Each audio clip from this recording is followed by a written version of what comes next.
ప్రజావైద్యుడు YouTube ఛానల్కి స్వాగతం. Wanaparthy doctor Balakrishnaiah గారిలాగా వైద్యుడిగా, ప్రజానాయకుడిగా, ప్రజల మనిషిగా, ప్రజలకు నిస్వార్థ సేవలు అందిస్తున్న ప్రతి నాయకుడికి, ఆయన అభిమానులకి, అశేష ప్రజానీకానికి అందరికీ ఈ ఛానల్ అంకితం. ఈ ఛానల్లో మరిన్ని వీడియోస్ చూడటానికి సబ్స్క్రైబ్ చేసుకోవటం మర్చిపోకండి. దాంతోపాటు బెల్ ఐకాన్ నొక్కి లైక్ చేసి కమెంట్ చేయండి.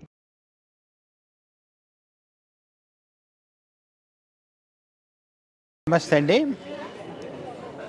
నా పేరు డాక్టర్ భూపేష్ కుమార్. ఆమె gastroenterologist, son of doctor Balakrishnaiah. ఈ కార్యక్రమం ఆర్గనైజ్ చేసింది మా చెల్లెలు ఉదయశ్రీ. చాలా అద్భుతమైన కార్యక్రమము.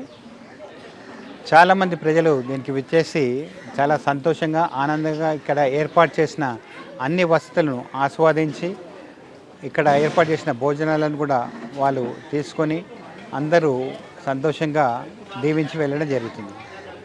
మరి ఈ కార్యక్రమం ఎందుకు చేస్తున్నాం ఇవాళ ఆలోచించినట్టయితే, మా తండ్రి గారు అయిన డాక్టర్ బాలకృష్ణయ్య గారు ఇవాళ ఆయనది శత జయంతి ఉత్సవాల భాగంగా అనేక కార్యక్రమాలు ఏర్పాటు చేయడం జరిగింది. ఇందులో భాగంగా మా చెల్లెలు ఉదయశ్రీ మొన్న మానవతా యూనివర్సిటీ వాళ్ళ ద్వారా ఒక యోగా క్యాంప్ ఆర్గనైజ్ చేయడము, దాని తర్వాత విద్యార్థులకు కౌన్సిలింగ్ క్లాసెస్ ఏర్పాటు చేయడము, గ్రామ భారతి తరఫున మూలం సంత ఏర్పాటు చేయడము, అనేక కార్యక్రమాలు చేస్తుంది. మరి నేను లండన్ వెళ్ళి ఎంఆర్సిపి ఉన్నత డిగ్రీ పుచ్చుకున్న తర్వాత 2003లో భారతదేశం తిరిగి వచ్చాను. ప్రధాన కారణం ఏంటంటే, జీవితకాలం మా తండ్రి గారు డాక్టర్ బాలకృష్ణ గారు ఆయన అందించిన సేవలకు, చిన్నప్పుడు ఆయన చిట్కనేలు పట్టుకొని తిరిగిన అనుభూతులు, అనుభవాలు, జ్ఞాపకాలు ఉండడం ద్వారా ఆయన అందించిన సేవలు నేను తిరిగి ఇక్కడ వనపర్తి ప్రాంత ప్రజలకు, అర్స్ట్వైల్ మహబూబ్నగర్ జిల్లా ప్రాంత ప్రజలకు అందించాలనే ఉద్దేశంతో ఇక్కడ వచ్చినాను. 2003లో నేను వచ్చిన తర్వాత ఇప్పటి వరకు ఉచిత వైద్య సేవల ద్వారా దాదాపు 5 లక్షల మందికి ఉచిత వైద్య సేవలు అందించడం జరిగింది. అంతేకాకుండా శ్రేయస్ అనే ఒక సంస్థ ఏర్పాటు చేసి, దాని ద్వారా 1000 మంది యువతకు ఉద్యోగం, ఉపాధి ఏర్పాటు చేయడం జరిగింది. ప్రభుత్వ higher secondary school, inter and degree కళాశాల విద్యార్థులకు మెమరీ కౌన్సిలింగ్ పట్ల అవగాహన క్లాసెస్ ఏర్పాటు చేసి దాదాపు 50,000 మందికి కౌన్సిలింగ్ ఇవ్వడం జరిగింది. మరి ఈ కార్యక్రమాలన్నీ చేయడానికి అసలైన ముఖ్య కారణం ఏంటి? ఈ ప్రశ్న వేసినప్పుడు చిన్ననాటి నాన్నగారు ఎంబడి ఉన్న మధుర స్మృతులు, జ్ఞాపకాల్లోకి మనం ఖచ్చితంగా వెళ్ళాల్సి వస్తుంది. డాక్టర్ బాలకృష్ణ అనే వ్యక్తి మా నాన్న అయ్యుండొచ్చు, కానీ ఆయన ఒక వ్యక్తి కాదు, ఆయన ఒక సంస్థ. చిన్నప్పుడు ఆయన హాస్పిటల్కి వెళ్ళాలంటే మేము మెయిన్ గుమ్మం దగ్గర నుంచి ఆయన ఉన్న కన్సల్టేషన్ సీట్ దగ్గరికి వెళ్ళాలంటే దాదాపు 500 అరగంట పట్టేది. ఎందుకంటే 500 మంది పేషెంట్ తగ్గకుండా అక్కడ ఉండేది.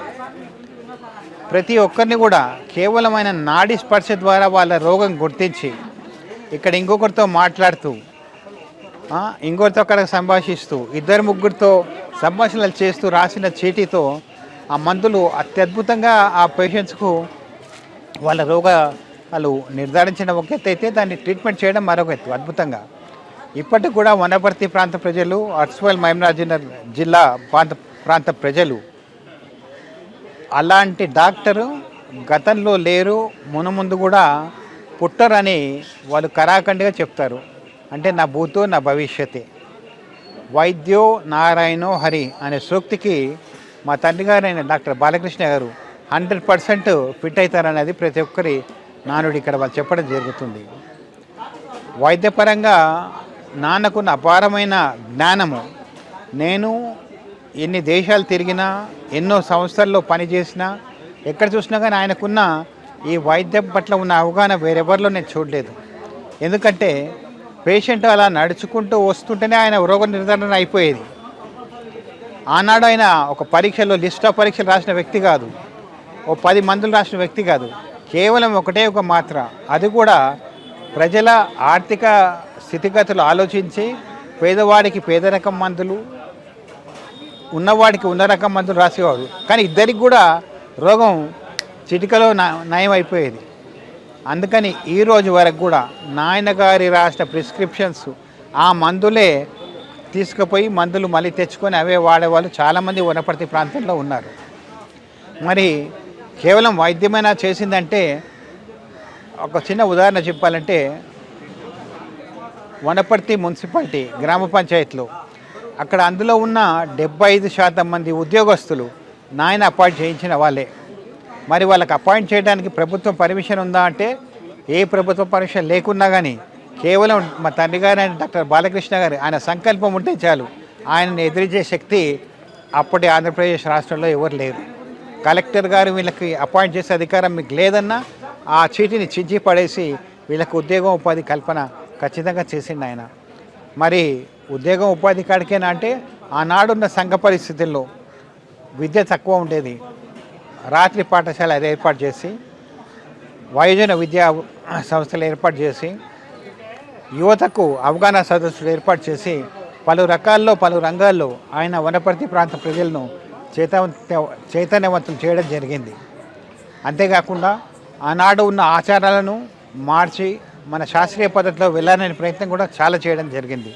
ఈ రకంగా నాయన గారు చేసిన అంశాలు మనం నెమరు వేసుకున్నట్టయితే ఒక పెద్ద పుస్తకం అయిపోతుంది. ఇందులో భాగంగా తొలి ప్రయత్నంగా ప్రజల మనిషి అనే పుస్తకం మేము 1995లో అచ్చువేయించడం జరిగింది. దానికి తదుపరి ప్రతి మళ్ళీ అతి తొందరలోనే రిలీజ్ చేస్తామని తెలియజేస్తూ, నాయన గారి స్ఫూర్తితో ఈ కార్యక్రమాలు మేము మా జీవితకాలం కొనసాగిస్తామని తెలియజేస్తూ, నాయన గారి అభిమానులకు అందరికి కూడా కృతజ్ఞతలు, ధన్యవాదాలు తెలుపుతూ ముగిస్తున్నాను. Thank you one and all.